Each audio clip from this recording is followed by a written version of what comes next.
Alım болгон болсо, ilimi менен башкаларга жардам бериш керек, аларды эмне үйрөтүш керек деп атат. Алымдын жардамы эмне болот? Илимин берүүсү менен болот дейт.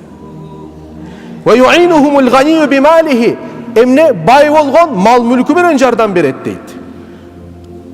Wa shuja'u bi shaja'atihi, эр жүрөктүү болсо, эр жүрөктүүлүгү менен башкага жардам бериш керек дейт. Башкача айтканда бул аят мага тийиштүү эмес деп бирөө да айта албайт деген сөз. Бул аят мага тийиштүү эмес, мен бай эмесмин. Бул аят мага тийиштүү эмес, мен илимдүү эмесмин. Бул аят мага тийиштүү эмес, мен коркокмун деп айта албайт бул инсан.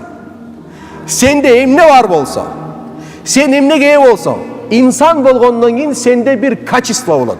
Инсандык бир качество, бир өзгөчөлүк бар. Ошол өзгөчөлүгүнү колдондогун башкаларга жардам бер деген сөз.